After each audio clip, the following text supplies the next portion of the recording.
Hi, my name is Beth Green, and I'm the founder of the Stream Center for the New Spirituality, the School of Intuitive Therapies, and Inside Out Media.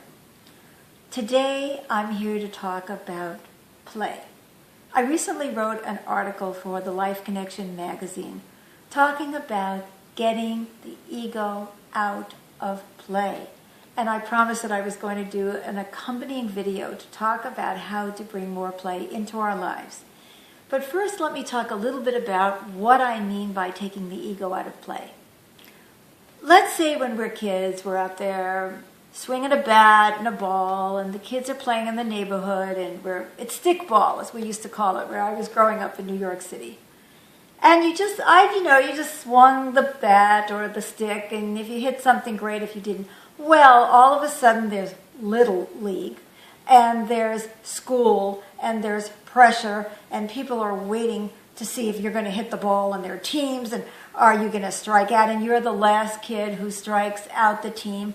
And what happens to play? Suddenly it becomes work, it becomes stress, it becomes I'm on the line, my parents are on the line, my team is on the line, my entire school is on the line, and the play is all gone. See, it happens so young, even when we're playing little games with one another. Oh, this one is winning, this one is getting more points, this one gets the prize. Even a game like musical chairs. Somebody is going to miss that chair and they're going to be out. And so many of our games have to do with competition, winning and losing. And then suddenly, we're no longer playing. See, play has to do with a pure joy. It has to do with the enjoyment of the moment. See, play is not about what you do. It's about how you do it. It's about the state of consciousness that you bring to anything that you do. So let's say you enjoy writing music, and you're getting tunes in your head, and you're playing them on the guitar or on the piano or whatever it is you're playing, or you're just whistling on the kazoo, and then suddenly you have to play it for somebody. And they're sitting there listening, and it's like, oh my God, when is this going to be over? Or, isn't that marvelous? That's my child. Oh, look at him or her. What's happened? Ego has already crept in. What started out as pure joy, as pure self-expression, as pure play, has become ego-based. It's become competition. It's become painful. It becomes life or death. Oh my God, they didn't like my song, or my outfit, or I didn't do well in school, or I did this crayon drawing and it's not as good as hers, and all of that. And what happens to play? So whether it's on the physical plane, or it's on the levels of self-expression, or it's word games, or it's spelling bees, we're suddenly in serious ego territory because we are competing. And where's the play? I don't know about you, but when I'm in situations like that, I'm under stress. I am making this video today because it's a way of playing for me. But then if I start thinking, are you going to like it? Are you going to click on it? Are you going to send it off to Facebook to all your friends? Oh my God, how many clicks are there going to be or not going to be? What happens to the play? It's no longer play. I can't stand it. It's no more fun. So in the article also I talk about why play is important. And I think we all recognize that as children, play is considered very important. Oh, it's creativity, and it's exercise, and it's stimulation, and it's socialization, and all of that. But see, as we get older, play becomes very unimportant, because very important things begin to take priority, like making money, getting ahead, getting the dishes washed. Now, I would agree with that. James, would you get those dishes washed? Are you playing, James? What are you doing playing? You're supposed to be going shopping. You're supposed to be getting my video edited and putting it up on YouTube. So all of a sudden, I become the enemy of James' play, and he's not so happy with me playing either. Well, did you get the bills done? Oh my God, look, we're running late. When are you going to... Where's the play? And see, what happens is that over time, less and less of our time is actually play, And more of our time is actually stress. Okay? And yet we still need play. We still need that stimulation. We still need fun. We still need exercise for those of us who can. We still need the opportunity to express creatively without any concern about outcome. You see, it's about abandon. Play is about living life with abandon. Now, when I say living life with abandon, I don't mean that everybody has to go jumping out of helicopters or other such things that are dangerous, or being on motorcycles that are going over 8 cars. I mean, is that play or is that crazy?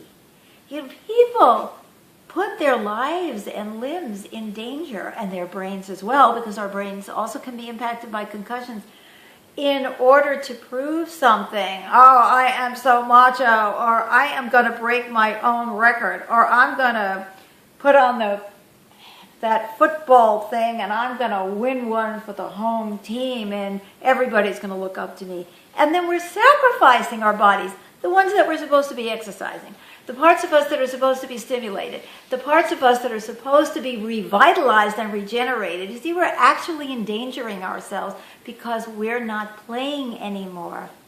We're competing with ourselves or with some phantom image of who we should be. How do we bring play back into our lives? See, like I said before, it's not about what we do. Oh yeah, you can go to Las Vegas or any casino and you're playing cards. What are you doing? First of all, you're breathing everybody else's smoke, or drinking too much, or staying up too late, and you're gambling, and it's a stressful environment. There's no air, there's no green, there's no trees, there's no oxygen, and you're in this condensed hyper environment, and that's play. There's where we go to play. Or we go out dancing where we drink and we're wearing shoes, especially women, that are hurting our feet, but that's our play. And then we overdo it and we come home completely spent. And have we gotten any benefit from this play?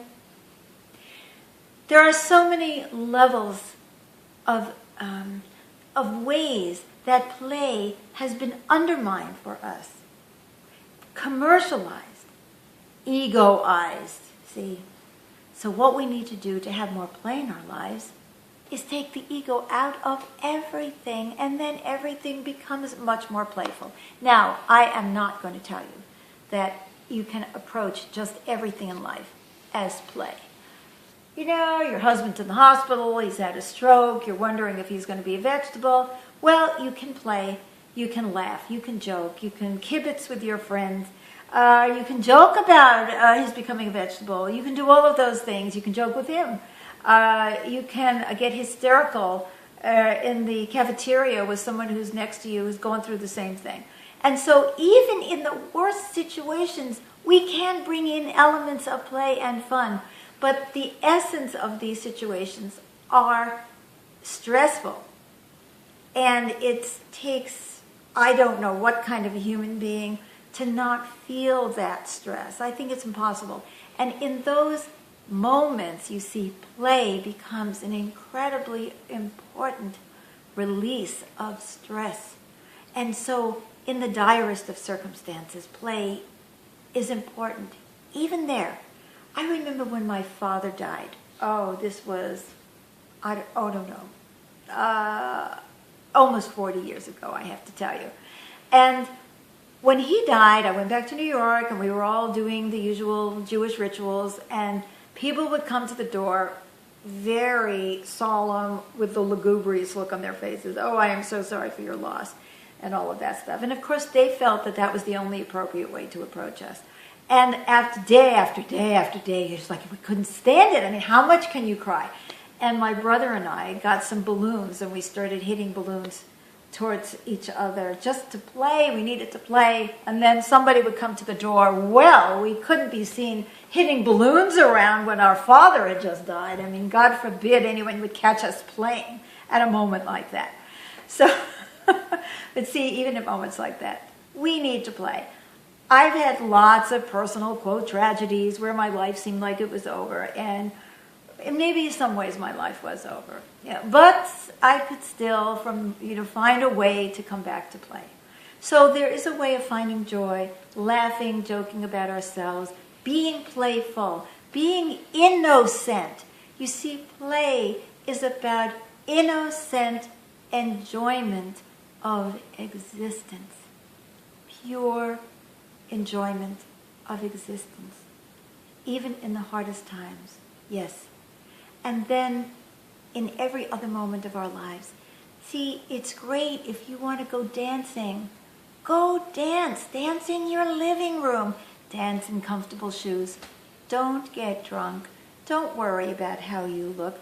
Don't start taking lessons unless you really want to have that as your self-expression. That, oh, I love that form. I would love to be able to learn that form just for the fun of it. But don't take the lessons because you want to look better on the dance floor, because you want to impact somebody, where you want to attract a mate, or you want to show up your cousin Susan or Bert or whatever it is to prove that you're a better dancer than they are. Then you're not playing. So think about the things that you enjoy. I want you to take a moment. Think about it. What do I really, really, really, really, really, really love? Walking in the woods, playing the trumpet, gardening,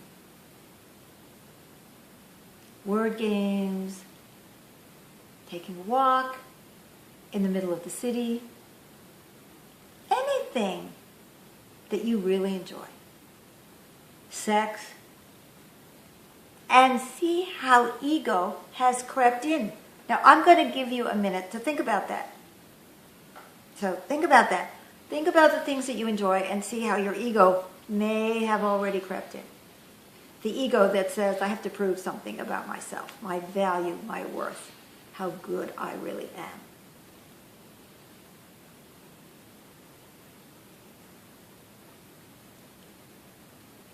Now imagine yourself doing the same activity with complete abandon. Forget about the results. Picture yourself doing that. Feel the flow of energy going through you, your body, your mind, your spirit, as you are relaxing and playing.